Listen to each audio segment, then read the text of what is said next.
Olá, sejam bem-vindos a mais um episódio do Apocalipse Revelado. O programa em que nós estamos a analisar o livro do Apocalipse, verso por verso, símbolo por símbolo, cada visão deste livro extraordinário do livro de Apocalipse. E o desejo é que cheguemos ao fim deste estudo e o livro do Apocalipse seja uma revelação para a nossa vida. Hoje, no nosso episódio, vamos continuar o último episódio, em que nós começamos a ver a primeira visão de João, a visão das 7 igrejas. Nós vimos então, na semana passada, que esta visão foi dada por Deus a João, com o objetivo de lhe contar como se iria desenvolver, crescer e desenvolver a igreja cristã ao longo da história. Em vez de 7 igrejas, temos então este símbolo das 7 fases da igreja cristã ao longo da história. Do povo de Deus, o povo que Cristo escolheu para serem os seus representantes nesta terra. Mas assim como o povo de Israel, quando era o representante desta terra, tinha períodos de estarem muito fortes no Senhor, bem perto da vontade do Senhor, e outros em que se afastavam, introduziam idolatria, introduziam falsas doutrinas. Também o mesmo aconteceu com a igreja cristã ao longo da história. E, basicamente, esta visão relata a condição da igreja ao longo de vários períodos históricos, de 7 períodos históricos. E na semana passada, como podemos ver no quadro que temos no ecrã, nós já vimos as 3 primeiras fases.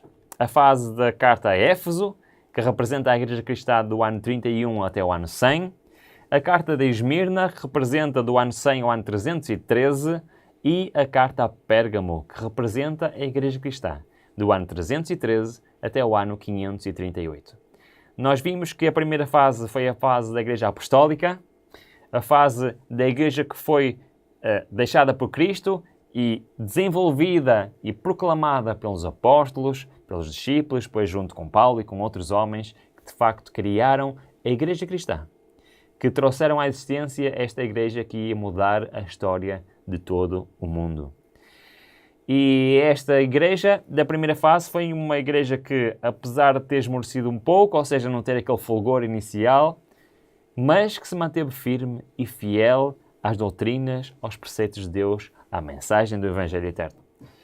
Depois, esta fase terminou com a morte de João. Foi o último apóstolo vivo. E foi precisamente perto do fim desta primeira fase que João escreveu o livro do Apocalipse através das visões enviadas por Deus. Com a morte dos apóstolos, a igreja continuou. E esta igreja primitiva do segundo e do terceiro século foi uma igreja que, apesar de não ter a orientação dos apóstolos, continuou a ser uma igreja firme, fiel às doutrinas e aos preceitos de Deus. E se vimos no nosso quadro, as mensagens da cada igreja estão divididas todas elas em uma descrição de Jesus, ou seja, cada carta, cada mensagem começa com uma descrição do próprio Jesus, aquela que nós vimos no segundo episódio. Depois, uma mensagem de Jesus sabe alguma coisa sobre aquela igreja. Depois tem um elogio, uma repreensão àquela igreja, finalmente um conselho e um aviso, e todas terminam com uma promessa.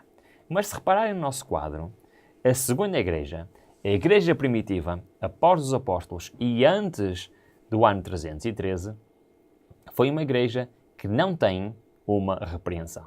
Esse quadro está vazio. Isto quer nos dizer que esta igreja recebeu dos apóstolos a mensagem do Evangelho Eterno e manteve-se firme àquela mensagem. E não sei se lembram que terminou esta fase com uma profecia extraordinária.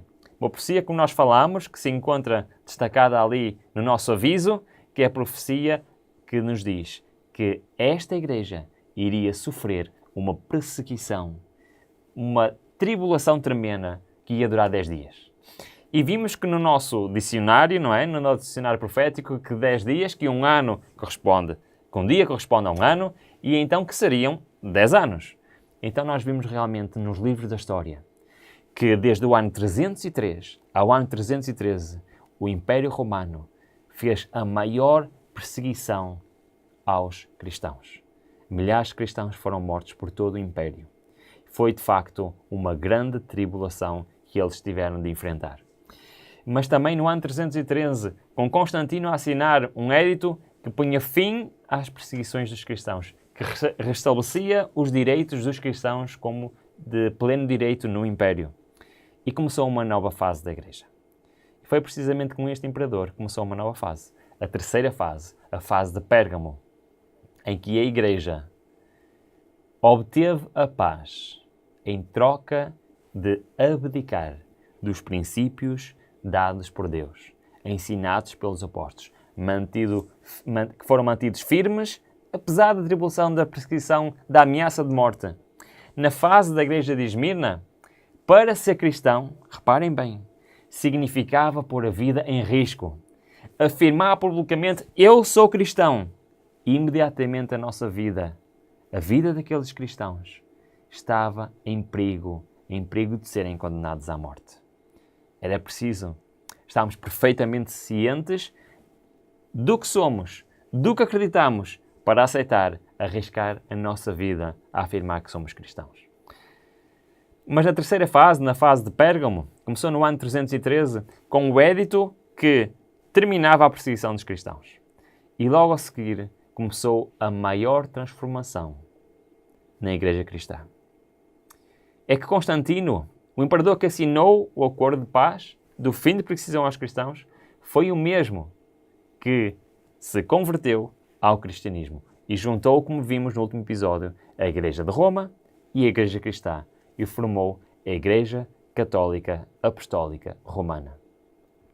Uma igreja que já não era perseguida, mas também uma igreja que a doutrina sã, a doutrina apresentada na Bíblia e pregada pelos apóstolos, acrescentou costumes pagãos, costumes de idolatria.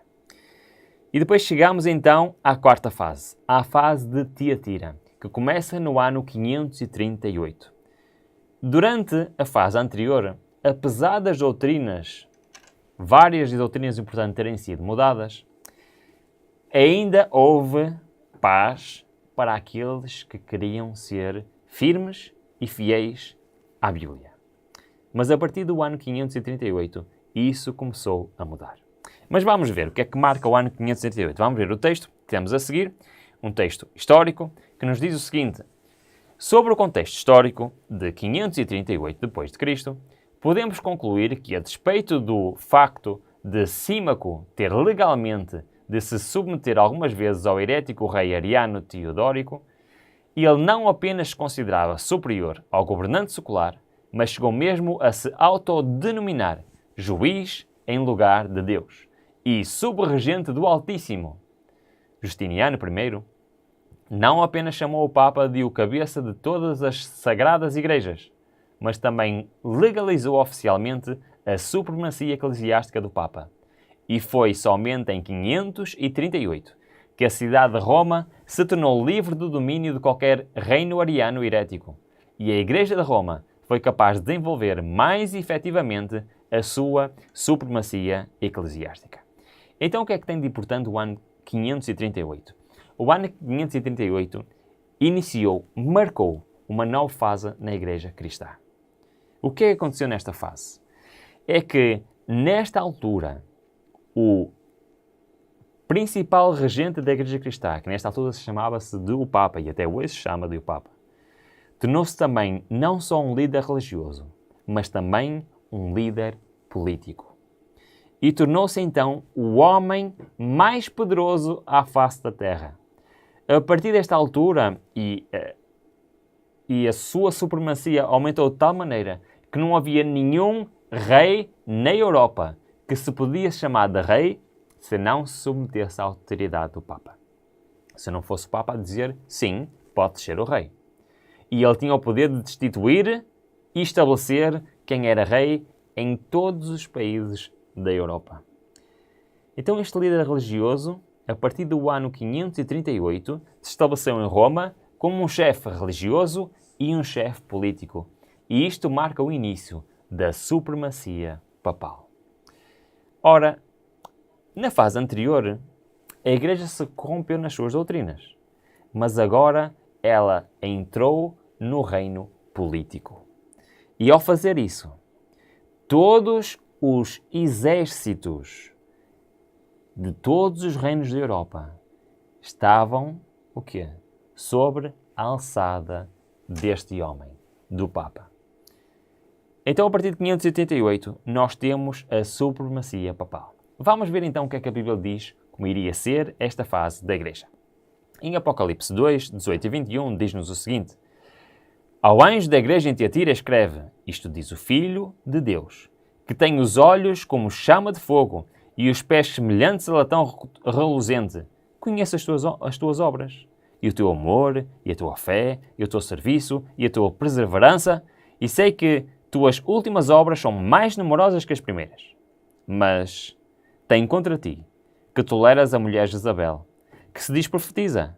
Ela ensina e seduz os meus servos a se prostituírem e a comerem coisas sacrificadas a ídolos. E dei-lhe tempo para que se arrependesse. E ela não quer arrepender-se da sua prostituição.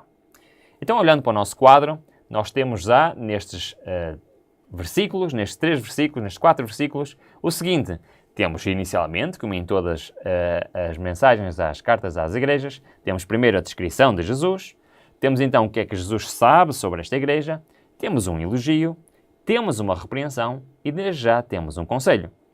Continuando o texto, dos versículos 22 ao versículos 25, diz-nos o seguinte: E eis que a lanço num leito de dores, e numa grande tribulação os que cometem adultério com ela, e se não arrependeram das obras deles, e ferirei de morte a seus filhos. E todas as igrejas saberão que eu sou aquele que esquadrinha os reins e os corações. E darei a cada um de vós segundo as suas obras. Digo-vos, porém, a vós, os demais que estão em Tiatira, e a todos quantos não têm esta doutrina e não conhecem as chamadas profundezas de Satanás, que outra carga não porei sobre vós, mas o que tendes, conservai-o até que eu venha. Então, temos aqui um aviso da parte de Deus, do versículo 22 até ao versículo 25, e para terminar, do versículo 26 até ao 27, temos uma promessa extraordinária, que nos diz: Ao que vencer e guardar as minhas obras até ao fim, eu lhe darei poder sobre as nações, e com vara de ferro as regerá, como os vasos do oleiro serão esmigalhadas, assim como eu recebi do meu Pai. Também lhe darei a estrela da manhã. Quem tem ouvidos, ouça o que o Espírito diz às igrejas. Temos aqui então uma mensagem interessante de Deus para a igreja de Tiatira. Para a igreja cristã, desde o ano 538 até o ano, aproximadamente, 1517, onde se iria iniciar uma nova fase dessa igreja. Se nós olharmos bem para este texto, se olharmos bem para este quadro que temos a descrição da mensagem de Deus para a igreja de Tiatira, a igreja nesta fase, nós olhamos e se calhar ficamos um pouco confusos, porque reparem bem, Deus sabe, eu conheço as tuas obras, o teu amor, o teu serviço, a tua fé, a tua paciência, e que as tuas obras, as tuas últimas obras são mais do que as primeiras. Então, Deus está a elogiar esta igreja? Esta igreja que se apostatou, que se apoderou do poder político, que passou a perseguir todos aqueles que tinham ideias diferentes, todos aqueles que queriam, por exemplo, seguir o que está na Bíblia, eram condenados à morte. E foi nesta fase que, no século X, no século XI, se iniciou, por exemplo, a Inquisição, que todos já ouvimos falar, em que todos aqueles que não partilhavam da fé católica eram condenados à morte. Se eu vivesse nesta fase e quisesse seguir o que está aqui na Bíblia, eu seria condenado à morte pela igreja cristã, que supostamente era a igreja que devia seguir o que está aqui escrito. Mas o texto diz: as tuas últimas obras são mais que as primeiras. Conheço as tuas obras, o teu amor, o teu serviço. Então, como é que nós podemos explicar isto? Porque a seguir temos a repreensão que diz: deixa Jezabel, mulher que se diz profetiza, ensinar e enganar os meus servos para que forniquem e comam os sacrifícios de idolatria. Pois é. Esta igreja era uma igreja que, se fosse diagnosticada hoje, seria uma igreja bipolar.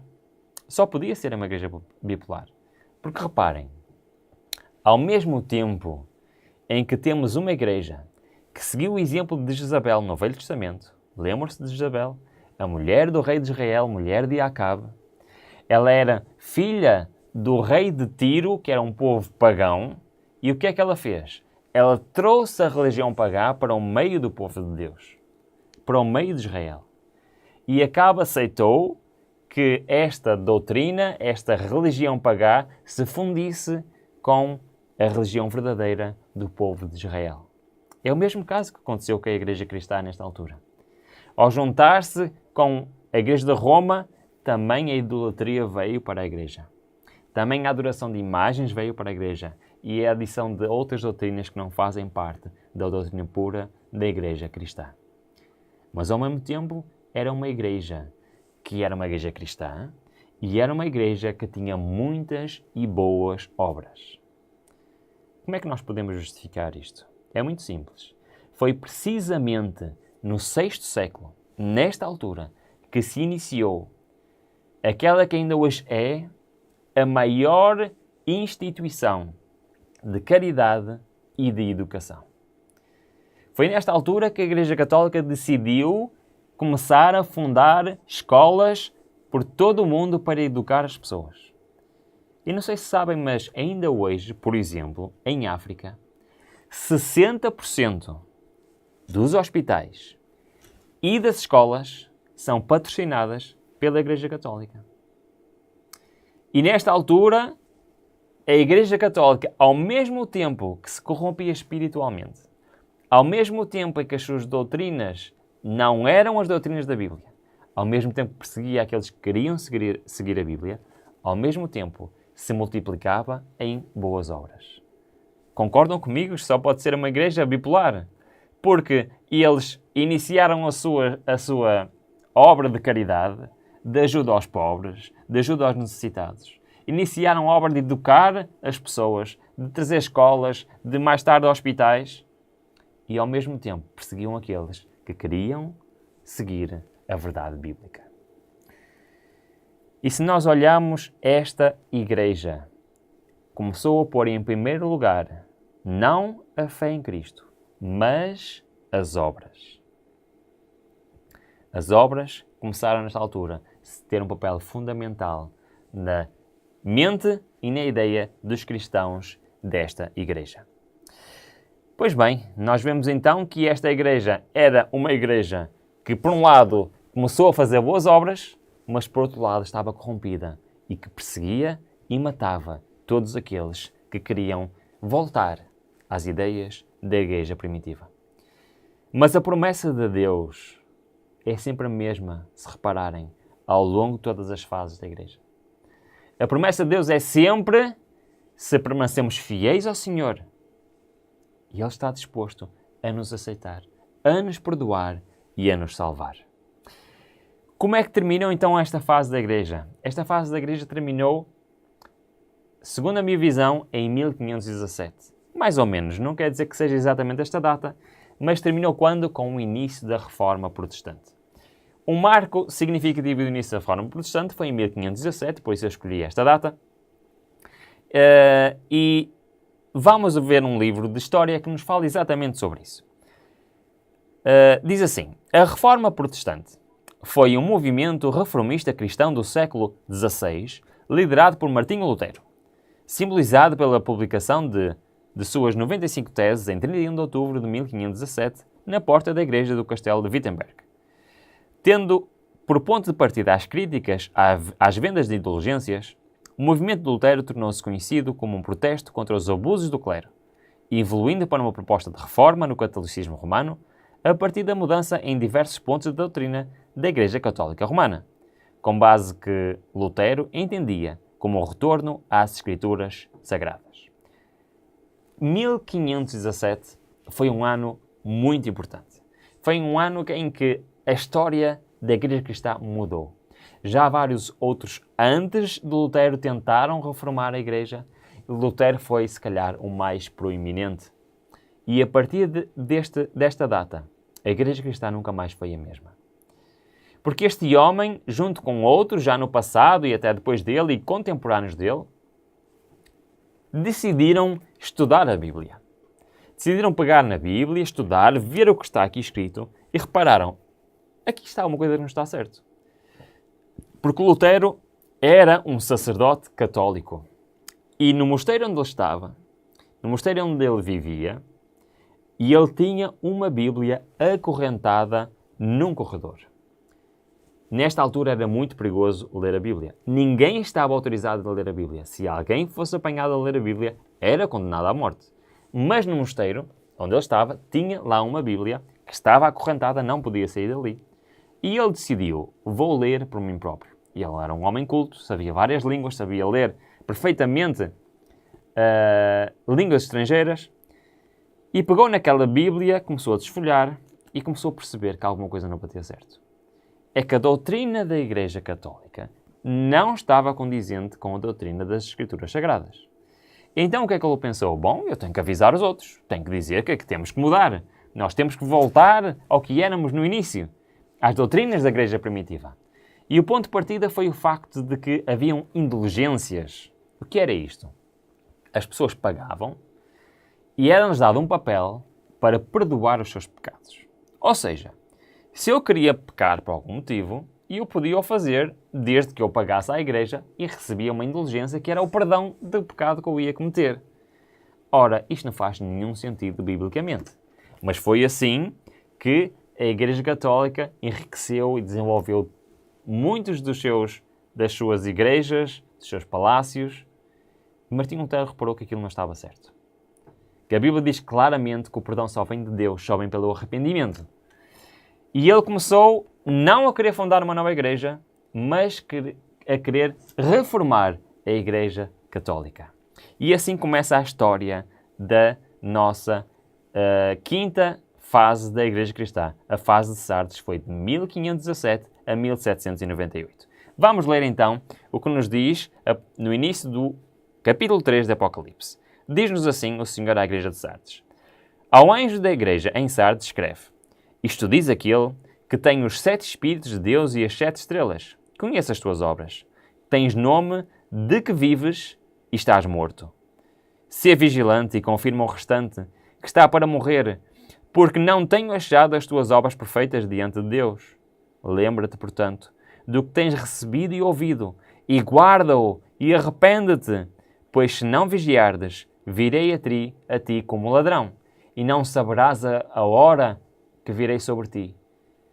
Tens alguns nomes, mesmo em Sardes, que não contaminaram as suas vestes, e comigo andaram de branco porque são dignos.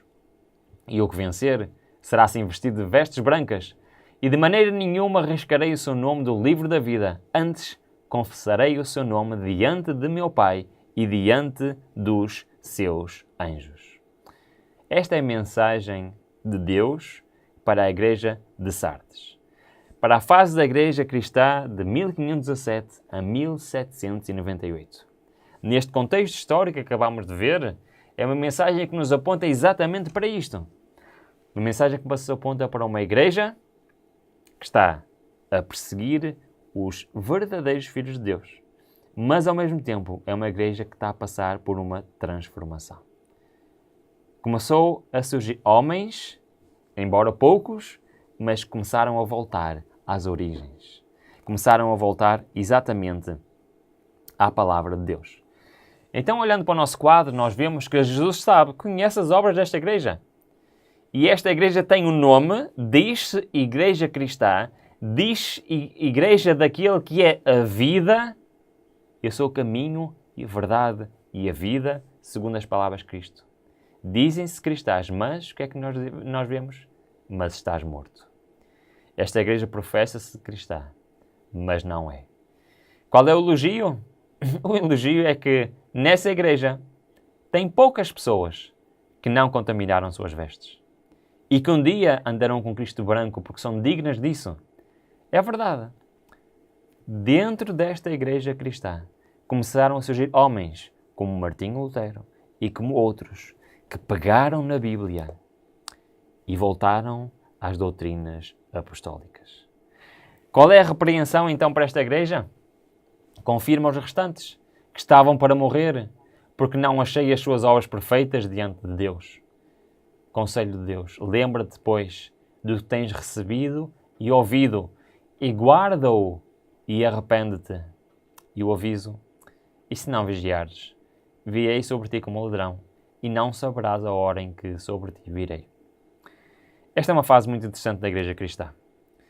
E a partir daqui, o foco de Deus no seu povo começou-se a desviar da Igreja Católica Apostólica Romana. A Igreja que foi fundada pelos apóstolos, que ao longo destes anos se foi corrompendo, e agora surgiram homens que, olhando para a Bíblia, vendo o Evangelho Eterno, quiseram reformar a Igreja, mas sabem o que aconteceu? A Igreja rejeitou. A Igreja rejeitou ser reformada. Assim como vimos na Igreja anterior que Jezabel, desde o tempo, simbolicamente a Jezabel, desde o tempo, esta Igreja para se reformar, para se corrigir, mas ela rejeitou, então Deus rejeitou esta Igreja. Então o foco da Igreja Cristã, a partir desta fase, deixa a Igreja Católica e passa para estes homens que vão formar novas igrejas. Hoje chamamos estas igrejas das igrejas protestantes. E sabem porquê que se chamam igrejas protestantes? É que estes homens começaram a protestar.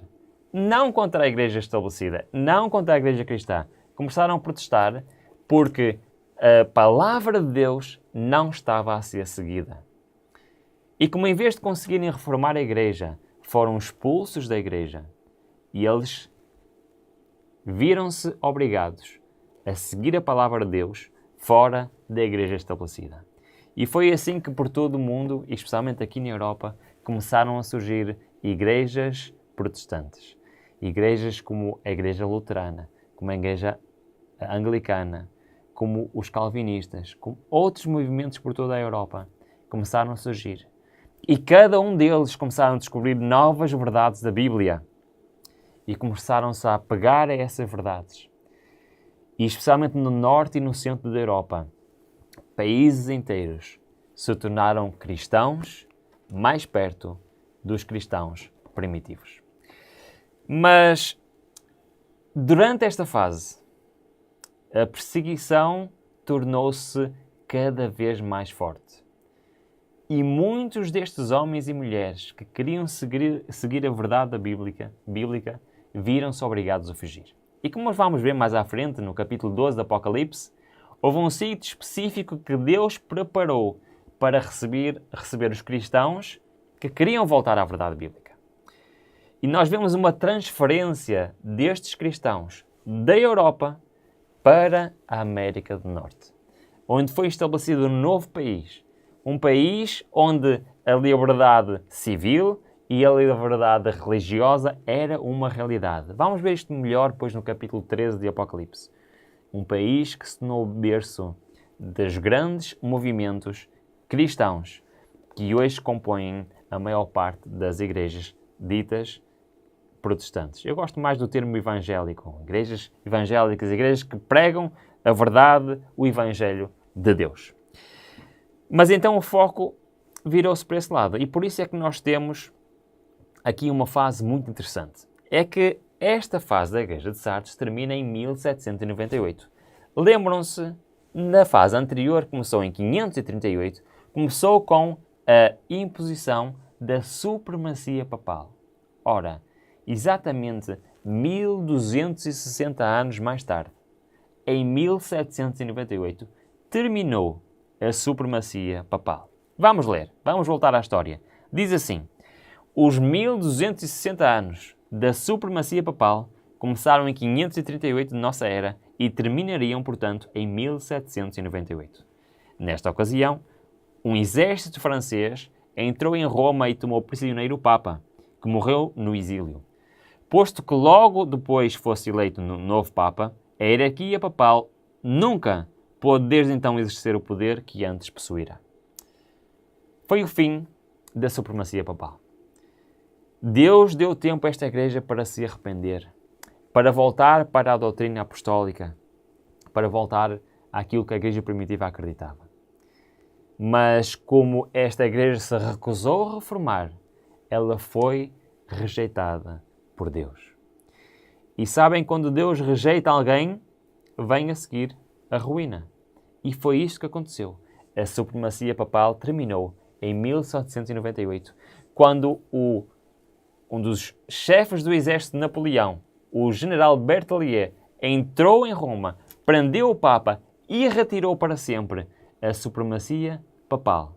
Nunca mais o Papa teve o poder que tinha. Nunca mais pôde controlar os reis, nem a política. E houve uma separação entre o poder político e o poder religioso que dura até aos nossos dias. Temos então o fim desta fase da Igreja e temos uma nova fase, a fase de Filadélfia. E foi uma fase muito, muito interessante. Vamos ver o que é que Apocalipse nos tem a dizer sobre esta fase da Igreja. Apocalipse 3, 6 a 8 diz-nos o seguinte: quem tem ouvidos, ouça o que o Espírito diz às igrejas.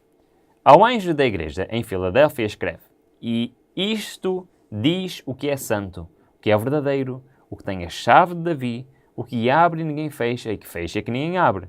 Conheça as tuas obras.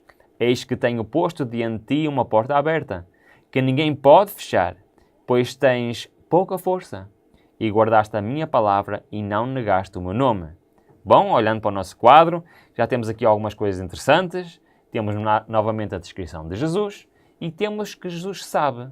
Jesus conhece a obra desta igreja, que agora está totalmente diferente, e pôs perante esta igreja uma porta aberta que ninguém pode fechar. Interessante, o que é que será isto? Vamos continuar. Apocalipse 3:9 diz-nos: eis que farei aos da sinagoga de Satanás, aos que se dizem judeus e que não são, mas mentem, eis que farei que venham e adorem prostrados aos teus pés e que sabem que eu te amo. Porquanto guardastes a palavra da minha perseverança, também eu te guardarei da ordem da provação que há de vir sobre o mundo inteiro, para pôr à prova os que habitam sobre a terra. Venho sem demora, guarda o que tens, para que ninguém tome a tua coroa. A quem vencer eu farei coluna no templo de Deus, de onde jamais sairá, e escrevei sobre ele o nome do meu Deus e o nome da cidade do meu Deus, a Nova Jerusalém, que desce do céu da parte de Deus. Temos aqui, de facto, uma mensagem extraordinária. Uma mensagem de Deus para esta igreja. Olhando para o nosso quadro, nós vemos que Deus sabe as obras desta igreja, que pôs uma porta aberta que ninguém pode fechar, e vemos aqui que o foco de Deus já não é na mesma igreja. Não pode ser. Porque, reparem, tem um elogio que diz, tendo pouca força, portanto, esta igreja é uma igreja pequena, com pouca força, já não é a Igreja Católica Apostólica Romana, porque essa estava espalhada por todo o mundo, tinha muita instituição em todo o mundo, apesar do Papa ter perdido o seu poder político, a igreja não deixou de existir, não deixou de ter a sua influência espiritual que tinha, nem as igrejas espalhadas por todo o mundo. Portanto, o povo de Deus aqui nesta fase já não é essa igreja, mas é uma igreja pequenina. É alguém que tem pouca força. Mas o que é que fez? Mas que guardou a palavra e não negou o nome de Cristo. Guardaste a palavra da minha paciência. E este é o elogio. Agora reparem bem. De 1798 até 1844, que é a fase desta igreja, é a fase em que várias igrejas cristãs voltaram à Bíblia de uma forma tão intensa, tão forte, redescobriram as verdades da Bíblia. É uma fase em que nós só olhamos para o nosso quarto e vemos que Deus não tem nenhuma repreensão. Sabem o que é que isto quer dizer? Quer dizer que esta igreja voltou ao espírito da igreja primitiva. Voltou à Bíblia. Voltou ao estudo da Bíblia. Isto foi uma fase muito importante da igreja cristã. Homens e mulheres em todo o mundo decidiram que isto é a palavra de Deus. E houve aquilo que é conhecido como o grande despertamento religioso do século XIX. Especialmente na América do Norte, mas por todo o mundo, mas em especial na América do Norte, neste país por onde foram os cristãos que queriam seguir a Bíblia e fugiram da Europa. E formaram este país. E neste país surgiu um movimento religioso fortíssimo. tão forte de homens e mulheres que, como vamos ver também mais à frente, foi nesta fase em que Deus abriu o conhecimento dos livros de Daniel e os livros de Apocalipse. E já agora deixem-me fazer aqui um pequeno parênteses. Sabem que ao longo destes estudos nós vamos usar principalmente a Bíblia, e grande parte da Bíblia, mas de vez em quando vamos ver citações históricas, é verdade, mas também citações de pessoas que viveram nesta fase. Pessoas que fizeram parte deste grande revivimento espiritual. Pessoas que não têm a repreensão, como diz o nosso texto. Pessoas que descobriram as verdades da Bíblia. E eu queria mostrar para vocês, sabem que quando estudei Apocalipse em Teologia, este era o livro que nós tínhamos, era o manual da disciplina. É um livro que já tem 50 anos ou mais, que foi escrito por Merlin Maxwell. Chama-se God Cares, este livro é em inglês, penso que não existe versão portuguesa deste livro. E foi um livro que me despertou realmente para este livro de Apocalipse. É um livro extraordinário, aprendi bastante com este livro, e muitos dos esquemas e estruturas que nós estamos a ver neste estudo são baseadas neste livro. No entanto, há uma outra coisa aqui que eu não concordo a 100%. Porquê? Porque eu achei que deveria ir a esta fase da igreja e ver o que é que estes homens, o que é que estas mulheres achavam. E, por exemplo, este livro, o livro de Urias Smith, Daniel e Apocalipse, este livro já há em português, mas o original é também em inglês, foi um dos homens que compilou aquilo que esta fase da igreja descobriu na palavra de Deus sobre Daniel e sobre o Apocalipse. E tem aqui coisas extraordinárias que mais tarde vamos usar para entender algumas coisas. Porquê? Porque eles, na sua vida, conseguiram ver várias profecias a serem cumpridas. Por exemplo, uma profecia Apocalipse que nós vamos ver da queda do Império Otomano. Por exemplo, outra profecia que marca o fim das datas proféticas. Coisas interessantes que ainda temos para ver. Um outro livro que eu gosto muito e que consulto é este livro aqui. O comentário exaustivo de Ellen White a Apocalipse. Também só existe em inglês, infelizmente não existe o livro em português. Mas é um livro extraordinário que nos ajuda a compreender o que é que estes homens, o que é que estas mulheres conseguiram descobrir na palavra de Deus. E vamos usar ao longo deste estudo algumas citações destes livros. E porquê que eu trago isto? Porque esta fase foi uma fase de redescoberta da palavra de Deus. E se nós olharmos para este texto e para terminarmos a mensagem de hoje, este estudo de hoje, nós vemos que nos diz que Deus pôs diante desta igreja uma porta aberta. Eu queria ler novamente este Apocalipse 3, 7 e 8, que nos diz o seguinte. Isto é o que diz o que é santo, o que é verdadeiro, o que tem a chave de David, o que abre e ninguém fecha, o que fecha e ninguém abre, conhece as tuas obras. Eis que pôs diante de ti uma porta aberta que ninguém a pode fechar. No início do século XIX, meio do século XIX, Deus está a dizer, eu estou a pôr perante esta igreja, que está a redescobrir as verdades bíblicas, uma porta aberta. O que é que isto quer dizer? Vamos ver o que é que estes homens e mulheres diziam que isto queria dizer. Diz-nos o seguinte. O tempo para os mandamentos de Deus brilharem em toda a sua importância e para o povo de Deus ser provado sobre a verdade do sábado seria quando a porta fosse aberta no lugar santíssimo do santuário celestial, onde está a arca que contém os 10 mandamentos. Esta porta não foi aberta até a mediação de Jesus no lugar santo do santuário, terminou em 1844. Isto são coisas que ainda vamos ver mais à frente. Então Jesus se levantou e fechou a porta do lugar santo e viu a porta que dá para o Santíssimo e passou para dentro do segundo véu, onde permaneceu agora junto da arca e onde agora chega a fé de Israel. Nós olhando para o nosso quadro, nós podemos ver o seguinte. Esta fase da igreja de Filadélfia, esta fase da igreja que voltou à doutrina apostólica, descobriram novamente os mandamentos de Deus, descobriram novamente as ordenanças de Deus. Foi uma fase em que Deus abriu a porta aos seus mandamentos, à sua palavra. E não mais essa porta foi fechada.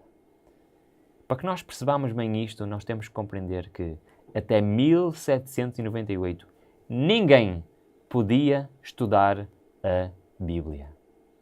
Ninguém podia ter sequer a Bíblia em sua posse. Era condenado à morte.